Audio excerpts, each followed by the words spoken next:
There are an estimated 380,000 churches in the US according to the National Congregational Studies Survey. Now that number could be less or it could be more considering what happened in 2020.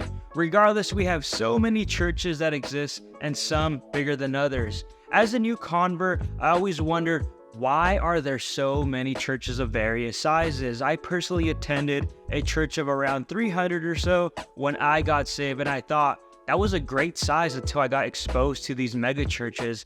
And some don't even compare when you have churches that have thousands on any given Sunday. Now, although numbers are great and they are some measure of success, I always wondered what made them more appealing, for a lack of words, compared to these other churches that are relatively smaller. And after visiting more and more churches going from state to state, there's always this one thing that stuck out to me. Now, before I get into that, make sure to like, make sure to subscribe, and make sure to leave a comment. It really does help out the channel. Now, after visiting all these churches, I've realized that it's this one thing called the excellence factor. At least that's what I like to call it. Here's the thing, there is good and then there is great. There is bare minimum and then there is above and beyond. You know how to tell a difference between good and great? It's all in the little things like the atmosphere, the people who serve, the way they were trained, the quality of sound, the way the building looks. These are just a few examples, but I've realized that churches that are doing really well usually have the excellence factor down. But Ruben, isn't it all about the heart? Yeah, sure, that can be your argument, but doing things to the best of your ability is what really matters, from what I learned from working in ministry for years now. I think excellence should come from the heart. I mean, if you aren't operating with excellence, then where is your heart? There's grace, yeah, but also doing things to the best of your ability with what God has given you. Think about the parable of the talents, for example. He buried his talent and the master was upset because he didn't do anything with it at all. You ever attend a church where the minor things are falling apart, like the towel dispenser not working, the faucet always leaking, volunteers are nowhere to be found, or if they are, they're always in a bad mood. They don't know what to do because they don't know where to point you because they weren't trained properly by the lead. You have no idea where to go. All the little things matter. It's all in the details. How many times have you been inside an Apple store, for example, or Disneyland theme park, for example, where excellence is always striving? You know where to go when you pull into the parking lot. You know exactly where to walk because all these staff members are telling you exactly where to go. Now, this is to no credit of my own. I learned a lot of this from my friend who I currently work with. But if you pay attention to all the details, you'll find yourself in a thriving position, in my opinion.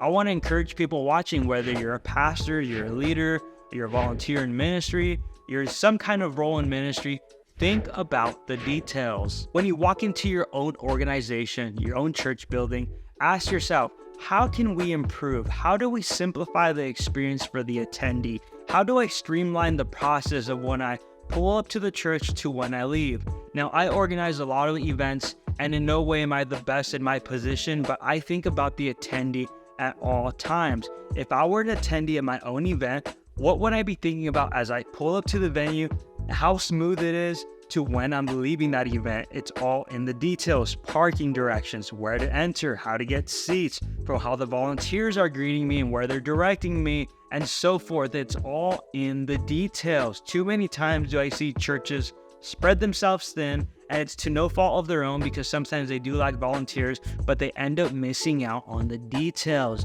You can't have a mega church mindset. You can't be thinking about success for your church if you aren't willing to focus on the things that matter.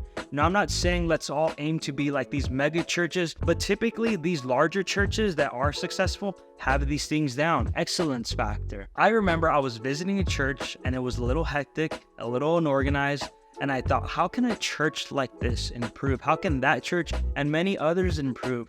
And I was able to get just a little bit of feedback by listening to the service, listening to the pastor, observing the way the service ran, the way my experience was at the church. And in that particular service, the pastor was raising funds for, I believe it was like a revamp or an expansion. And I thought to myself, if I were in the new attendees' shoes and I was sitting in that service for the first time, and I was thinking about the entire atmosphere and it wasn't really pleasant, I'd be thinking, why is this pastor asking for funds if they're not even taking care of the current facility right now? Why are they wanting to expand if they can't even steward the finances properly right now?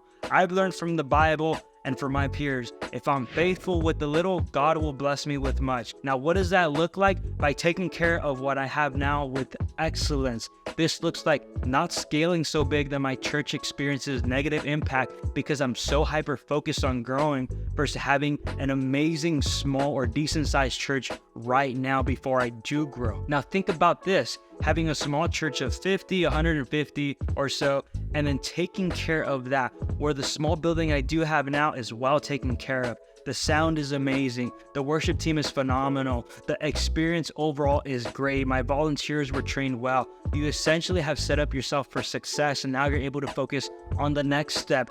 People give to excellence all the time. People will not give if they think that you won't do a good job with what you do have right now. If you're asking for funds and you're not doing a good job with that, why should I give? If their thought is, why should I give if they are even taking care of the current things like small repairs, replacing the terrible speaker, improving the lights because I can't see when I'm walking inside the venue, the last thing people think about is giving, because you have come off as a church or ministry that won't steward the finances properly. Now that may sound a bit harsh, but it's true, and that is the excellence factor. God won't bless a mess. Why should God give you more if you aren't faithful with the little you do have?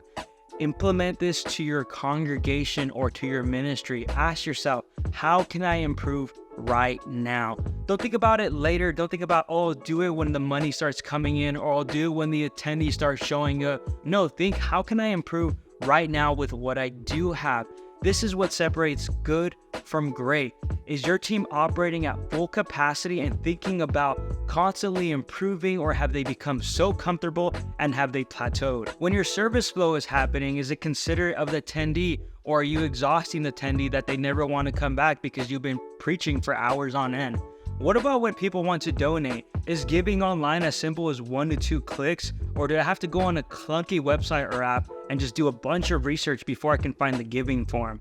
Or do I have to fill out a bunch of questions before I can give? And just an FYI, if I have to fill out a bunch of questions, I'm probably not going to want to give. It's all in the details, guys. And if you can execute by thinking about the micro, you'll end up succeeding in the macro. I find that if you get the details down, it ends up spreading onto your church staff, your volunteers. And if you do that, the only great things that can happen are positive things. The next time you are at your organization or your church or your ministry, take inventory and think, what can we do better? Things may look fine now, but dig deeper and think, how can I do this even better? You have to constantly re-innovate, get ahead of the curve, and prove for the better. I don't know about you, but I want to be known for being a good steward with what I currently have, with what God has given me. At work, I want to constantly improve. Yes, I have systems in place down right now, but how can I improve that even further? The excellence factor is improving everywhere, doing the best with what you have and going above and beyond. If this helps out in any way, do me a favor, leave a like, leave a comment, and make sure to subscribe if you haven't already. And if you want to support the content, make sure to check out the links in the description, and I'll see you guys on the next one.